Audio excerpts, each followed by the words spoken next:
to see you again. Good introductions, thank you. My pleasure, my pleasure. What I would like to do is, I would love you to share with the audience where this all began for you the first time with the first film. It all happened a long Way before you were all born.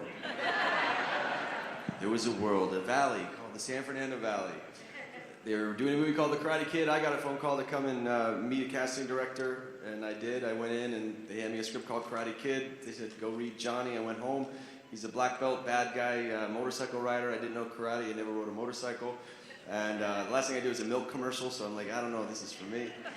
I mean, I thought, you know, and I went in and auditioned for it, went back a couple times, and my final callback was with the star of The Outsiders, so I was a little nervous.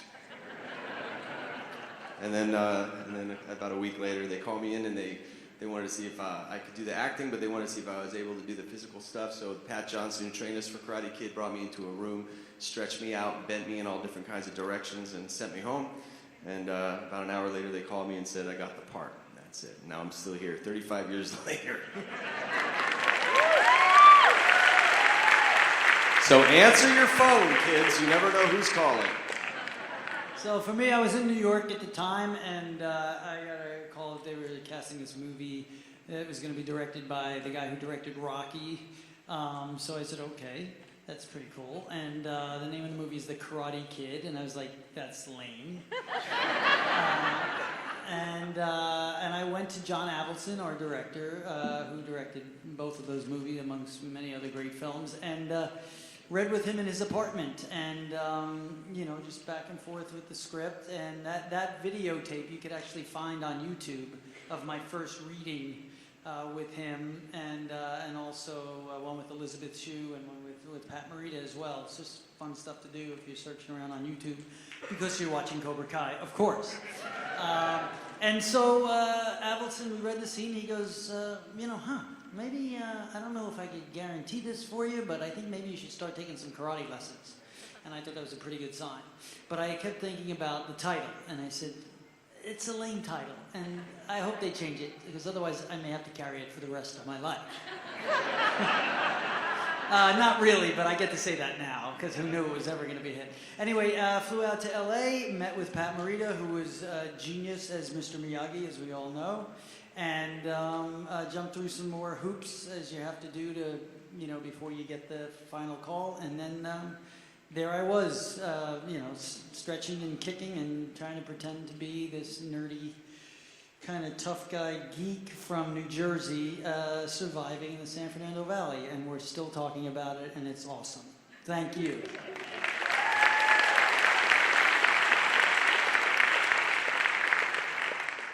Actually, I was doing Cagney and Lacey at the time, and I thought this character was just another heavy, so I wasn't real excited about it, and I too didn't think much of the title.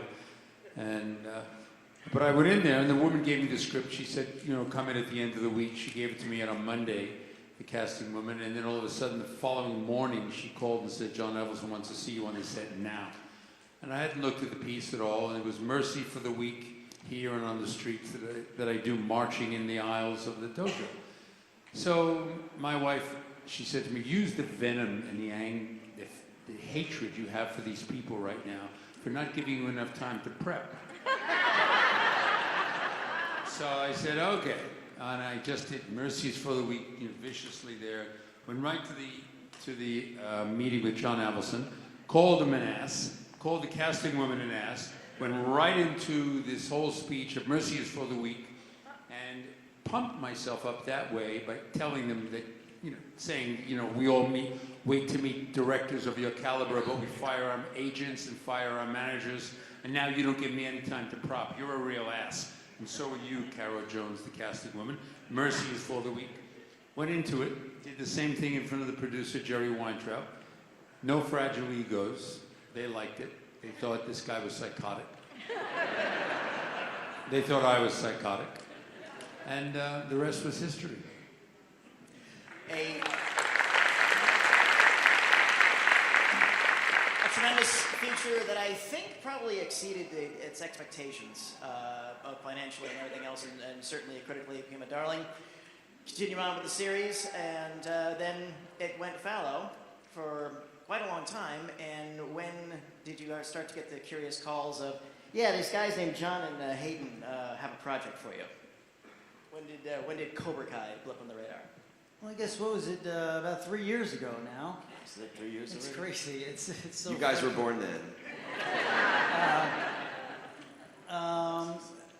Billy knew Josh from, Yeah, I'll take this one first. So I knew I did Hot Tub Time Machine. Josh Heald, one of the writers, created that. Thank you. Proud of that. That was a fun movie. And John Horowitz and Hayden Schlossberg developed and created the Harold and Kumar franchise, and they did American Reunion. And I knew them. And I just got an email one day. Josh said, "Hey, Billy, it's Josh and John and Hayden. I want to have a talk with you about a project. Do you want to have lunch?" I said, "Sure." Never in a million years thought it would be anything about this. I thought they had some other new thing coming. And they sat me down at a lunch and basically told me Cobra Kai. And I said, "You just can't go and do Cobra Kai. You need to get the rights at Karate Kid." And they said, "We have everybody. We have Weintraub's estate, Overbrook's on board, Sony's behind it." And I said, "Well, okay." So on that, there was no script at that time. It was just a concept, but I liked where they were going with it. And they said, "Yeah." And I said, I'm in. What's the next step?" And they said, "Well, now we have to go convince Ralph Macchio." And I said, "Good luck with that." So, they flew to New York, and then Yeah, they flew to New York. I had heard that there was something brewing with it, and I've heard, we've all gotten pitches over the decades where people had, "Oh, this is a great concept for bringing back the Karate Kid back." And It'll be your kids. And they were never good. They were never good pitches. It was always, it was like whether it was the butcher or the guy at the post office. "You know what you should do? You should do this." And it never had enough backbone to it to ever make sense. Nor was I able to write it. I was too close to it, and that's what was kind of cool about John, Josh, and Hayden. They are super fans like you guys. They know every frame of the Karate Kid film and that franchise, and they really truly wanted to write the show that they wanted to see, meaning the fans would want to see. And yet they had such a success as writers and understood the nuts and bolts on how to do that, and then delve and explore at the onset what happens to a guy who is a bully that you really have no backstory with. What is he? Why is he that way? And what does he become 30 years later? And that's all kind of fresh and new and interesting. And so coming in through that angle of where Johnny Lawrence is today, and it was about them convincing me how to marry Daniel LaRusso to that and still it be compelling and interesting and balance both sides of those stories. And they were just very passionate and extremely articulate.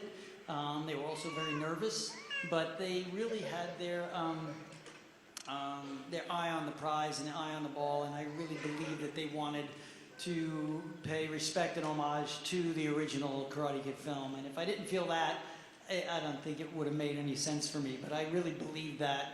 And now we all seem really smart because they're doing a great job. And we're all proud of what we're putting out there. Martin, you were the surprise at the end of season 1. Well, we met for lunch, and they said, "We'd like to bring you in on episode 10, season 1, to set up season 2. And of course I said, "Why can't I come in on episode 5? Did you call them a-holes too? What is that? Yes. Call them. Yeah. I called them at 9.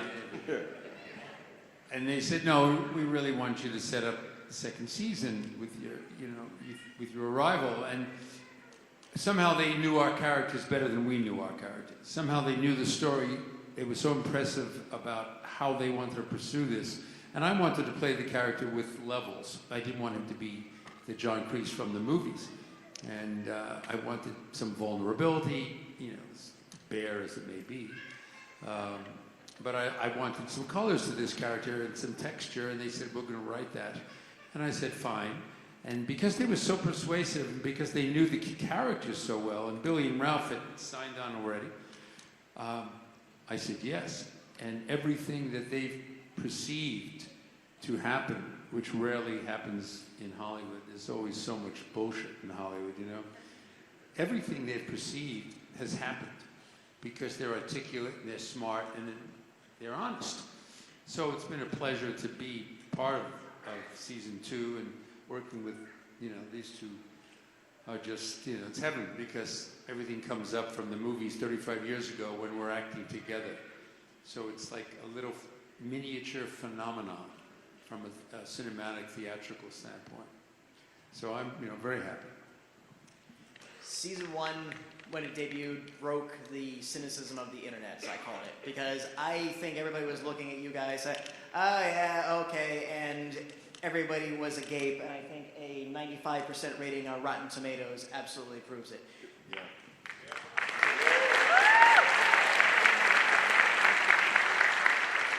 Yeah, you tried people won't go into that. It's 95 right now. The whole point of the matter is you have absolutely honored this franchise, you've honored its fans, you absolutely honored these characters. So for all that, thank you so much, all three of you. And your castmates can't be here today because you got a wonderful, wonderful cast on that whole show. Some great young actors you're working with too, and great character arcs and so much. So with that being said, I'm going to turn it over to our audience here. I'm going to put our microphone up here, and while I do that, talk a little bit about Take a Right. Say that again? Talk a little bit about Take a Right, the episode where your guys came back. Oh, Because it's this episode too, yeah. I'm sure some people haven't seen the whole show, but there's an episode in season 2 with the original OG Cobra Kai's coming back, and that was epic. Because in the first season, honestly, I really missed them, and I felt a little bad that they weren't with me because the Cobra Kai was a gang. We were like, just a team. So when they kind of separated Johnny and put him in an apartment with a Coors Banquet and some bologna, I was missing the fellas. So, but I had an 8x10 of the original Cobra Kai's on my wall in my apartment where we were filming. So every day I would walk out on the way in season 1 and, just kind of keep them in my heart really as I went to work. And then season 2, they brought them back, and it's really like, like a fraternity. It's like coming back to old friends from high school. If you had friends in high school and you hook up with them now, it's like rediscovery and all that. But it was a great episode, a lot of fun. All right, sir, you're up. My name's Damien. No Cobra Kai Karate Kid questions, sir. No. Firstly, thanks for being here, guys. I don't know how far you might be in season 3, but without giving any spoilers away, where do you hope your characters go if it hasn't been written? And if it has, where do you hope they went anyway? Well, it hasn't been written. It's actually, they started 1 week ago. They just started opening up the writer's room. The 3 creators and the team of writers, I think there's probably about 12 altogether. We don't know a whole heck of a lot where we'd like to see it. I mean, I think it's different. I just want to, this is going to be so general, you're going to be so mad at me. But I think we want to continue to deep dive into these characters, into their gray areas and how they redeem themselves and how they get beyond all the characters I'm talking about across the board, from the high school kids up through us young guys. To peel the onion layers off the onion, find out things about these guys and these 3 guys that we didn't know, whether it's from their past or whether it's something that they're dealing with at the time and some type of conflict. And that, I think that's what they've done so well, is we've created a show that deals with those real human elements, even though it's a heightened reality because it still has that Karate Kid universe feel to it. So where specifically that lands, I don't know. I wish I could tell you. Ditto. Great answer. That was perfect. That's exactly what I wanted to say, but I would have no way of knowing how to say that. But I hope that Johnny ends up back in his Firebird because the Charger's a little bit powerful for him. Hi. Chris opens up Get off the bologna and start doing some ham. Okay. Aside from the training that you receive for the films or the TV show, have any of you done any outside martial arts training and earned any belts? Yes, I have a JCPenney name. I trained for a number of years after Karate Kid, and I got it to 2nd green in my testing. I did a lot of private training, though, where it wasn't testing. Like in Karate Kid, we didn't get belts. I was a white belt. We were all white belts when we filmed the film. So I had a great trainer, Pat Johnson, who trained us for Karate Kid. He trained me for years after that, and a dojo, and then I dropped out. And then I did some martial art films, and I got to come in and work with some great martial artists, Akeem Alston, Ernest Hart, these like world-class legendary fighters. So, but I'm gonna get back into it. I got a couple little ones, and they're in karate, and Daddy's got to finish college if I expect them to. I have gone so far up in the belt ranking colors that the one I'm at now is somewhere between ivory and eggshell. Is that bad? Senior white belt. Senior white belt. Awesome. When I left Karate Kid 1, I had done Steel Justice. Eventually did about 4 or 5 fight movies. A couple of them you're proud of, a couple of them you're not, but you know. But I remember fighting with someone I didn't know who he was. His name was Bowler Young. And it was really interesting because he was so gracious in a movie called Shoot Fighter.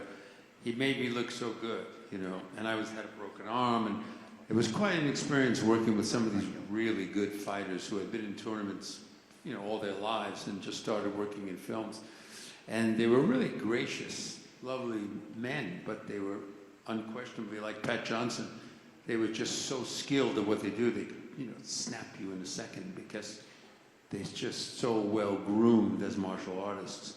So the trick for me was to try and stay, you know, I like to ride horses and do other things, but to stay groomed for whatever films came my way. And some of them were exciting, and some of them I wish I didn't do, you know. Thank you. Hi, guys. I was wondering if any of you, back in during the filming of the original Karate Kid, heard of a guy from the 60s named Count Dante. And Master of the Black Dragon Society? yeah, deadliest man alive. Yes. Yeah. And I was wondering if Mr. Kove, did you base any of your character on John Keehan, which was his real name?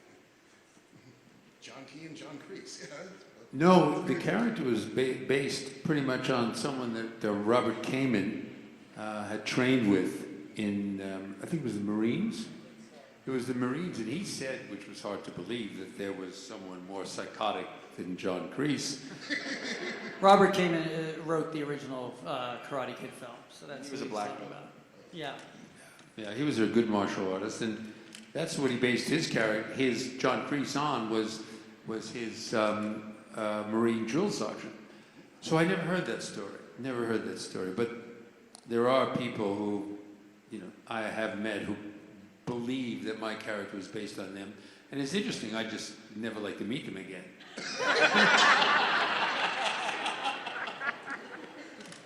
Yeah, the guy he's talking about, Count Dante, was like the Charles Atlas of martial arts. He had comic book ads like, I'm the world's dangerous man, and send away $5 and I'll send you a booklet of how to kill in 80 ways, one of those type of things. My question is for the two gentlemen on the outside. It's called Rooting for the Empire. That was something that it's popular now, but it wasn't back in the day. My question for the two of you is, do either of you remember the first time that, I'm sure for decades, everyone was like, I hate you, you picked on Daniel, but do either of you remember the first time someone came up to you and went, I rooted for you guys? It hasn't happened yet. It has now. Try it.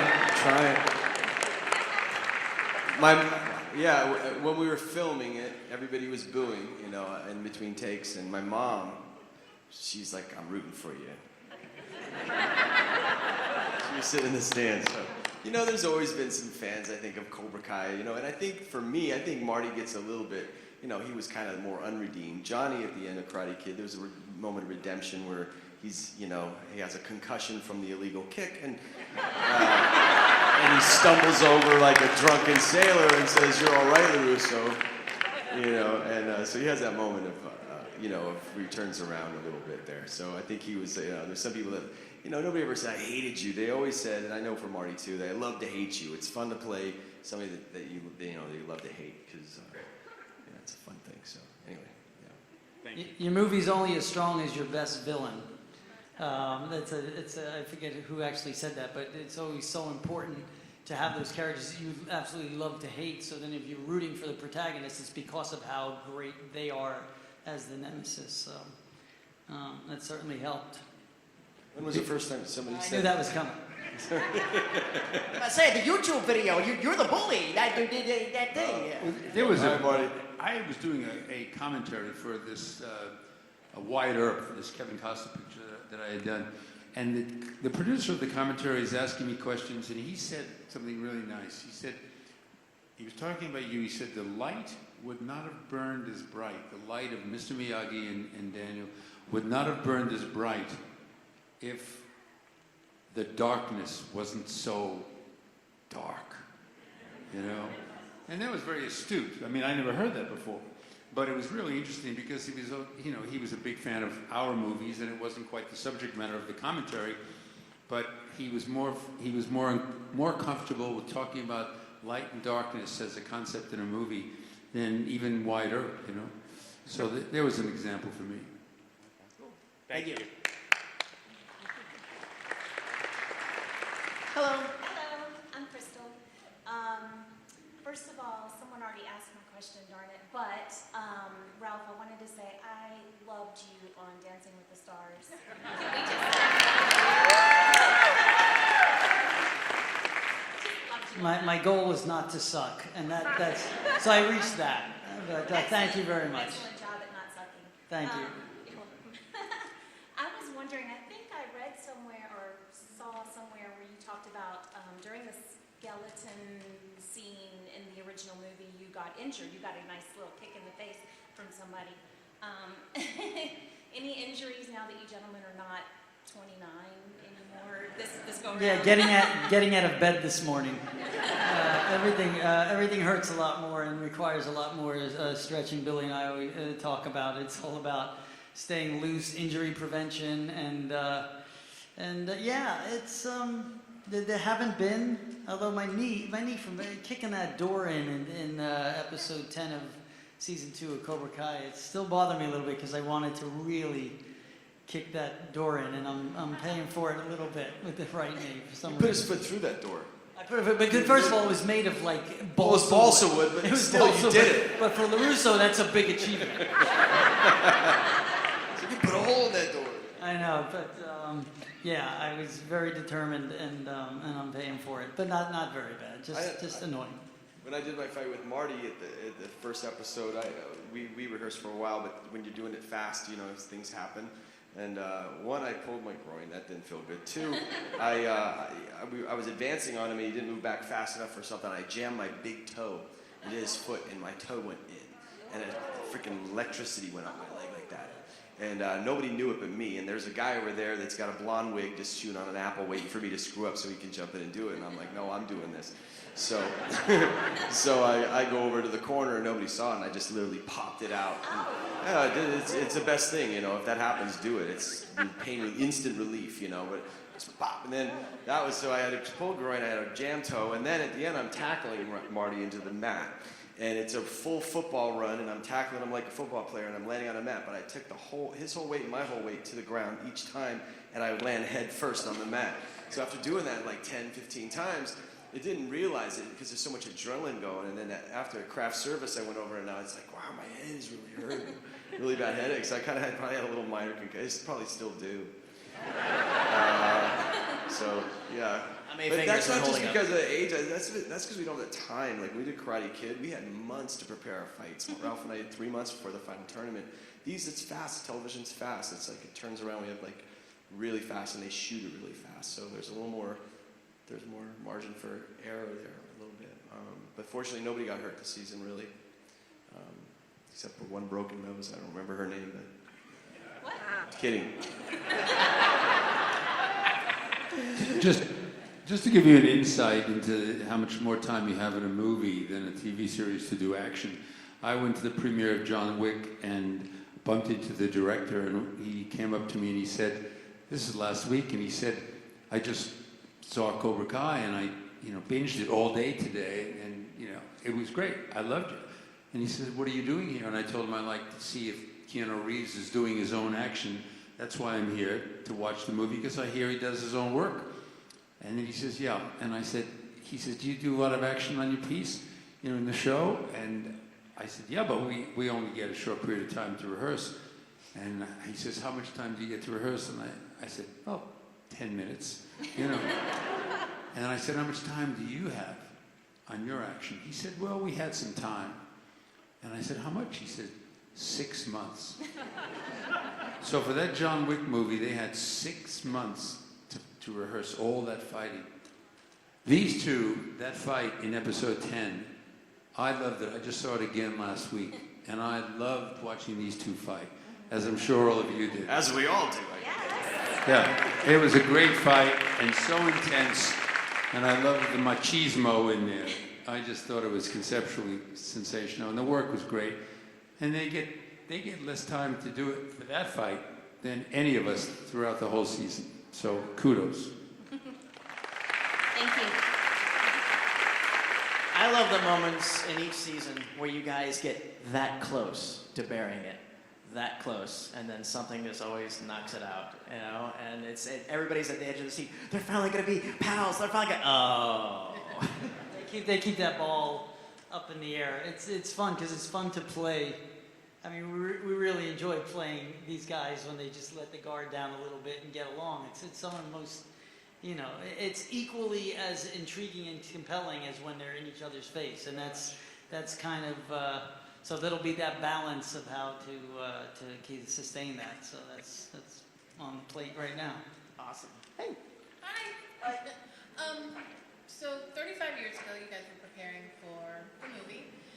How did you prepare for the movie back then compared to fast forwarding to now? Did the preparation to be those roles change? Or how did you prepare between then and now? That's a good question, because I was concerned with going into Cobra Kai. I'm like, how am I going to play this guy now? You know, what has happened? And then at the end of the day, when it was time, I spoke to John Hurwitz, one of the creators, and he said, you know, he said I wouldn't overthink it. You know, just use what you have, and then we'll guide you if we wanted to go here, there, or wherever. And the truth is, then I thought about it, and I approached LaRusso back in 1983 when we shot this movie. He was in essence a big part of who I was. I just sprinkled a little more feistiness in and a little more East Coast. You know, I think Ralph would have, if he got beat up once, would not have gone back. LaRusso goes back. But therein lies a much better story. And so I just took the wisdom, like I like to believe, the wisdom that I've had.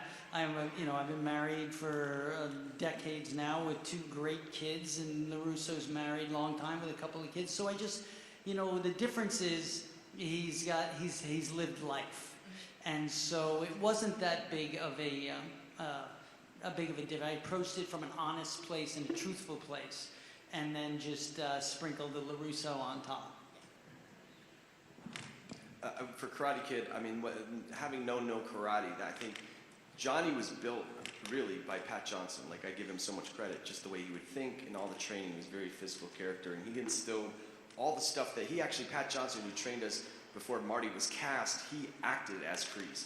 So he trained me this way and kind of really left a big impression on it. So that was my build-up for Johnny in those days. And this one, I just kind of stepped back in and with that in the background, but I just started practicing flipping bologna and switched my beers to Coors Banquet.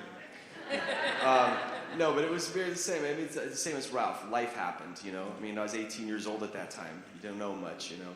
So there's like 35 years of life in between that. So the characters they're the same guys, but they're different, just like we all are when we get older, you know. You're not the same as you were in high school. Hopefully, you know, you have a lot of life, and we've been around the world. We have kids, and we've had, you know, great highs, great lows. We've lost people. We've, you know, loved people. All that stuff, and all that adds to your, as an actor, it adds to your bag to pull from. And so Johnny's just a more kind of rich, thought-out character now, just because I think I am as a person, I hope. You know what I mean? Yeah. So life adds to that. So I think it's a benefit as being an actor that's getting, you know, had some life experience. It really helps with the craft of it. Where in Karate Kid, it was just a kid out of high school learning karate and being on a motorcycle and being tormented by Daniel LaRusso. Right.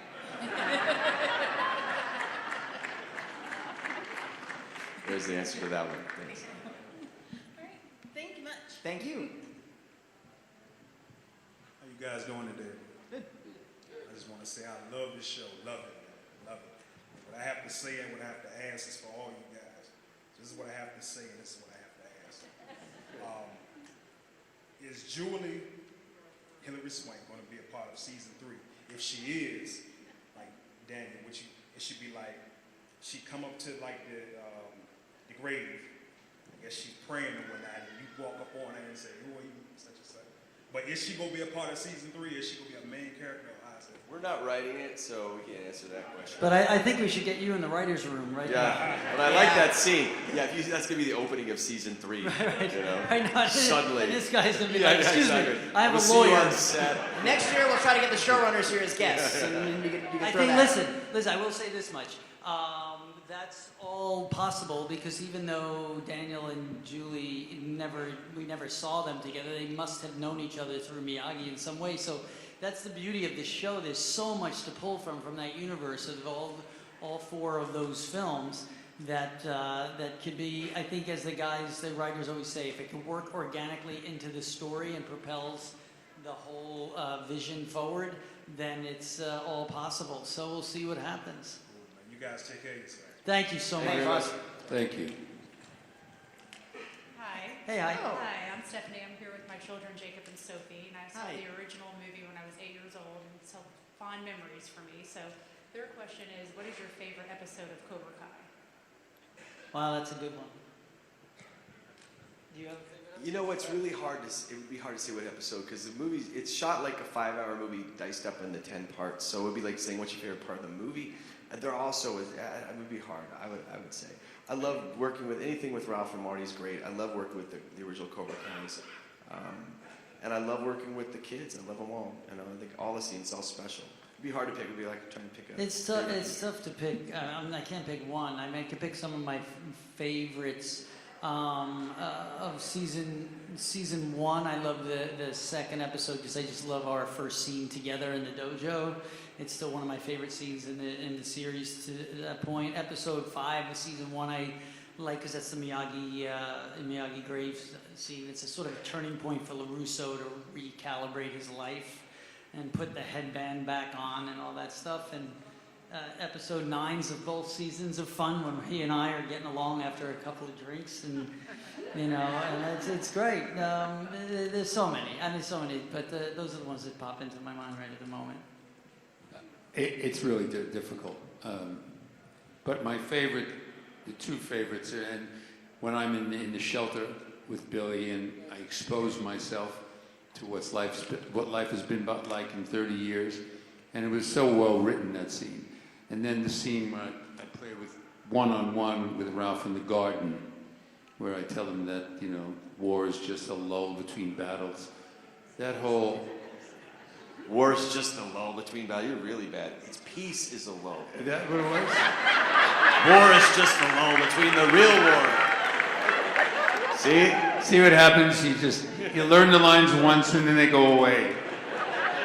10 minutes after the scene's over, you're gone. You're doing Shakespeare. Who remembers? But anyway, those scenes, working with Ralph, and how it just cooked, and working with Billy, it's just all that, everything comes up that you create over 35 years in acting, all the places you've been, and these writers write about that. You might not have seen it yet, but they write about, you'll hear more about where we've all been. But honestly, what you feel as an actor, and you can sort of, what happens to you when you're working with 2 characters that you just have been part of your life for so long,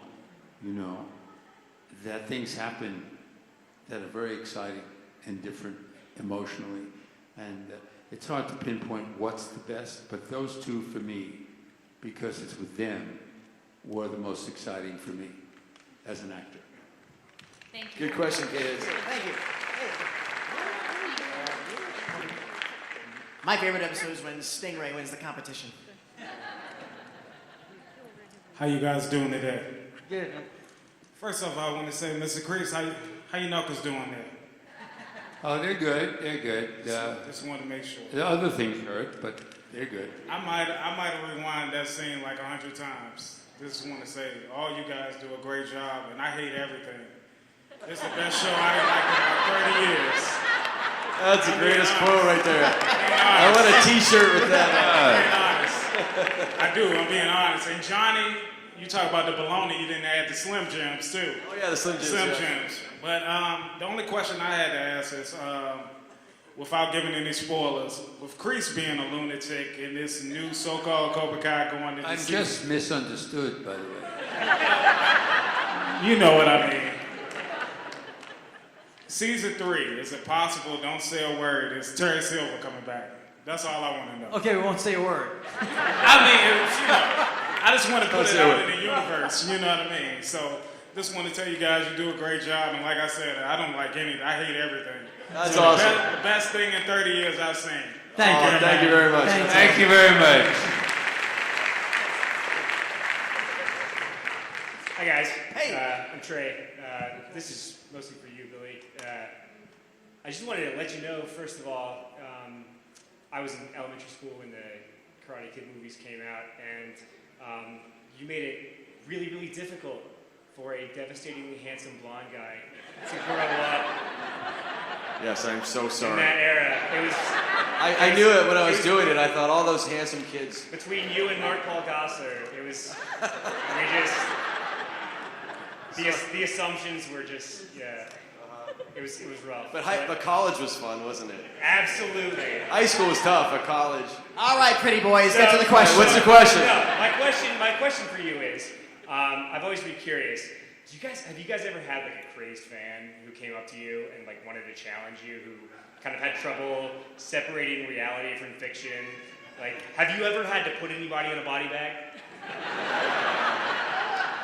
I don't think so. I hope not. I mean, I think it's happening now. Yeah, this may be it right here. Security, we've been waiting for you. It's the blonde hair, man. It's a dead giveaway. No, never happened. I did meet one guy outside of a Comic-Con, ironically in Florida, and I walked by him and he said, "Hey, man," and I said, "Hey," he goes, I gotta tell you something. He goes, "My buddy met you. He said that you're like this really nice guy." And he goes, "I'm trying to deal with that." And I said, "Okay, well, so that's cool." He goes, "No, you don't understand. He goes, "I saw Karate Kid and it got me into martial arts." And he goes, "And I'm a champion fighter." And he goes, "And the reason why," he goes, "is I had you in front of me in my mind in every single fight." And he goes, "I'm glad I didn't meet you earlier, because then I would have thought you were a nice guy, but I hated you, man." And I go, "All right, we'll come into the table." He goes, "Yeah." He goes, "No, I really have to process this, but cool to meet you." So he was like totally, I let him down that I was like, not Johnny Lawrence in real life. So that was a clip, but who knows? Maybe he was waiting for me to walk out to jump on me, and the guy's like, "Oh, he's actually really nice." So yeah, I don't know, man. Thanks, man. Keep doing awesome. Yeah, hope not, never, yeah. Hey guys, Hey. What made you guys feel comfortable taking this to YouTube, TV, being the new player on the block? Such a big project. There was a bunch of pitches set up with different outlets, platforms, like YouTube, Amazon. It was TBS, Netflix, HBO. I think that's the main ones that are coming to mind right now. But TBS, yeah, I would say TBS. But and so we were at the time of sort of like being built to, because Netflix was the big player on the block, and that's where we were, initially focusing on if we were to be so blessed. And what happened is the YouTube was one of our first pitches. It was the first pitch. We actually went into it like, YouTube is doing original programming, so we said, okay, let's just use this to practice. Well, we halfway through two-thirds of the way through the pitch, the executives there were so enthralled with what they were hearing that they were basically pitching why we should be there. And from the moment we left the room, every day they were calling Sony Television saying, "We have to have this show." And their passion was, sky high, and they really had, we did have buyers, bids from others, about 3 or 4. But YouTube just said, "Here it is, make the show you want to make." Where a lot of the others wanted to develop it, they wanted to minimize the amount of episodes and things like that. So they really played the only card they could play, which was make it. And they allowed the guys to make it, the 3 creators, and You know, that doesn't always happen. It's usually micromanaged, and in this case, and often it doesn't always happen because a lot of times if you don't manage it, you wind up with a misguided piece of misguided content. And in this case, everything just happened right.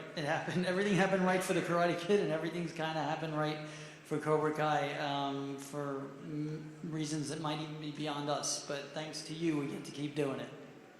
Thanks, guys. Unfortunately, I'm afraid we'll have to close the line. We are just about at time. I do apologize. Gentlemen, though, what social media outlets can we follow you on, and do you have any upcoming projects you can share with us? Cobra Kai season 3. Yes. Coming. That's it. I'm getting ready. My next project is summer. And, Yeah. viewing my kids and camping and diving into that because it's a lot of work once we get back to work and I'm being away from them. Yeah. So that's it. My next project is summer and the kids, and then we'll go back in end of August and start shooting season. Yeah, we start September 3rd. We start shooting Cobra Kai. I'm finishing up this show called The Deuce on HBO. Thank you for the Deuce fans out there. Season 3 is probably coming out in the fall. It's always kind of fun because we're shooting Cobra Kai, and every Sunday night on HBO is the Deuce that I shot the year before. I don't have a lot to do in the show, but this last season's been fun. They're giving me more stuff, and it'll be the final season on that. And then it's all Cobra Kai all the time. You can watch a very interesting picture called Once Upon a Time in Hollywood, directed by Quentin Tarantino. It's really, really wonderful movie. I think it comes out at the end of July. And then I just finished something with Stephen Lang. Terrific movie, an action horror movie, which is something I've never done. It's called VFW. It's all about a group of vets, like Expendables in a bar.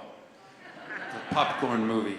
And then we start season 3. But you guys have been a great audience. Thank you. Yeah. Great energy here. Thank you Ladies so and much. gentlemen, this is the cast of Cobra Kai, and that was our time.